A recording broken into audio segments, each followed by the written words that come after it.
Ka-Express, buong tennis world ang nakatutok ngayong araw habang sasabak ang Pinay pride na si Alex Eala sa isang mataas na tensyon na quarterfinal showdown sa Rizal Memorial Tennis Center.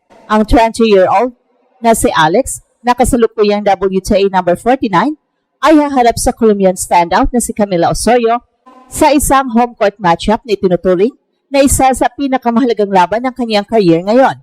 Ito ang kauna-unahang professional head-to-head ng dalawang dating US Open Girls Champions. Si Alex, kilala sa kanyang bilis, lefty angles at matalim na forehand, ay papasok sa laban na may solid momentum matapos ang sunod-sunod na panalo sa torneo.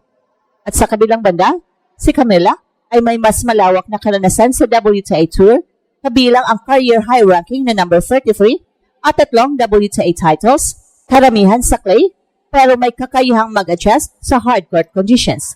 Isa sa mga binabantayang aspeto sa laban ay ang kondisyon ni Alex matapos siyang humingi ng thigh treatment sa kanyang nakaraang match. Ayon sa kampo ng Pinay Network, manageable ang naramdaman at inaasang makakalaro siya ng maayos.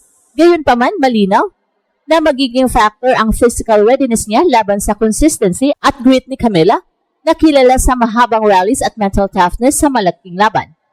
Para sa Pilipinas, hindi lang ito basta quarterfinal match, ito ay pagkakataon para muling ipakita na may kakayahan ang bansa na makipagsabayan sa international tennis stage. Ang home crowd sa Rizal Memorial ay inaasang magiging malaking X-factor. Magbibigay ng energy at emotional na boost kay Alex sa gitna ng pressure at expectations. At habang papalapit ang unang serve, malinaw ang stakes. Para kay Alex, ang panalo rito ay hindi lang hakbang papunta sa semifinals, kundi isang mahalagang punto ng kanyang pag-akyat sa WTA rankings at sa mas malaking pangarap na Grand Slam contention. Para sa mga Pinoy, ito ay isa na namang sandali ng paniniwala na ang Pinoy tennis ay hindi na lang umaasa, kundi lumalaban na sa pinakamataas na antas. Buong tennis world ang nakatutok ngayong araw sa Rizal Memorial Tennis Center habang sasabak ang Pinoy pride na si Alex sa isang high-stakes quarterfinal matchup kontra Colombians na si Camila Osorio. Ang laban na ito ay tinuturing na isa sa pinakamalaking test ng career ni Alex ngayong taon, lalo na't nagaganap ito sa harap ng home crowd at sa gitna ng kanyang solid run sa torneo. Si Alex, na kasalukuyang WTA number 49, ay papasok sa match na may dalang momentum matapos ang dominanting panalo niya laban kay Jimeno sa Katsumi. Ipinakita ng 20-year-old Pinay ang maturity, composure at improved shot selection na matagal nang hinihintay ng local at international tennis community. Sa hard court ng Rizal Memorial, malinaw na komportable si Alex gamit ang kanyang bilis, left-handed angles at agresibong baseline game para kontrolin ang tempo ng mga laban. Sa kabilang panig naman ay si Camila, isang veteranang WTA campaigner na may career high ranking na number 33 at 3 WTA titles sa kanyang pangalan. Bagamat mas kilala siya sa clay courts, si Camila ay isang all-around competitor na may matibay na depensa, consistency sa rallies at kakayahang manatiling kalmado sa mahabang laban. Ito ang unang pagkakataon na magtatapat ang dalawang dating US Open Girls Champions sa professional level, kaya tinasang magiging tactical at mentally demanding ang laban. Isa sa mga binabantayang aspeto bago ang match ay ang physical na kondisyon ni Alex matapos siyang humingi ng thigh treatment sa kanyang nakaraang laro. Ayon sa mga updates, manageable ang naramdaman at inaasang makakalaro siya nang walang major restriction.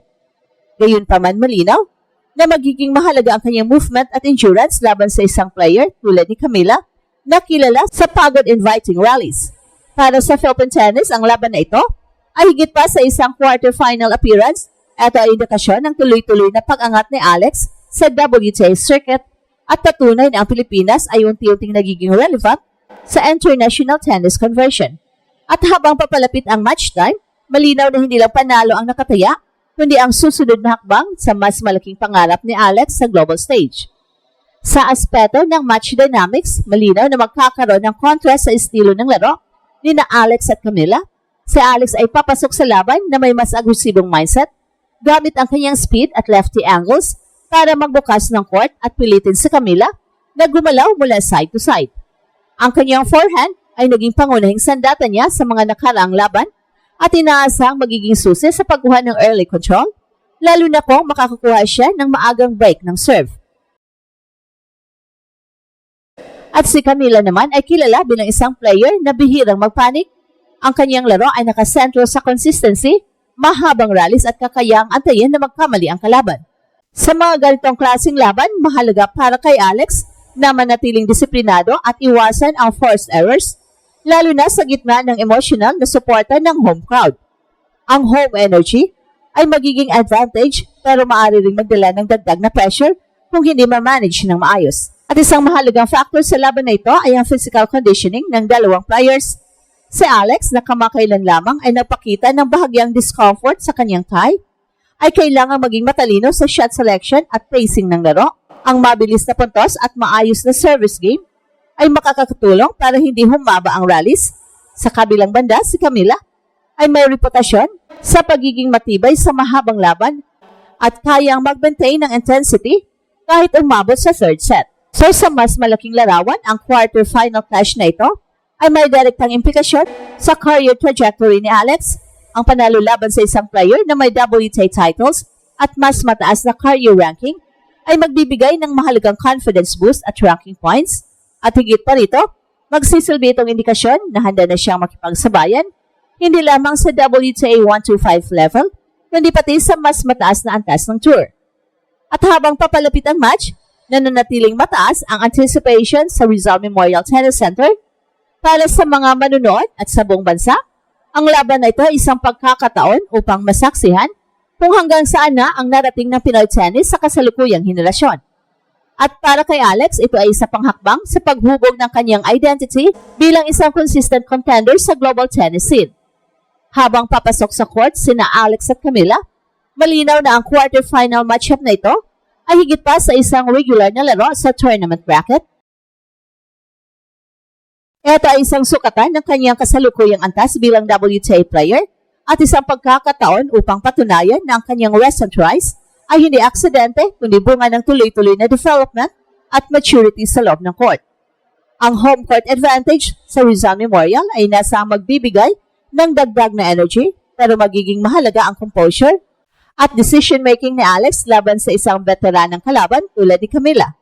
Sa kabilang panig, dala ni Camila ang karanasan at consistency na maaring magpahirap sa bawat punto, kaya magiging critical ang bawat break opportunity at service game.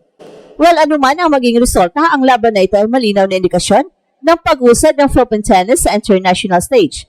Para sa mga Pinoy na taga-subaybay, ito ay patunay na may atletang kayang makipagsabayan sa global stage. At ito ang Express Info kung saan bawat kwento ginulat ang mundo. Don't forget to like and subscribe.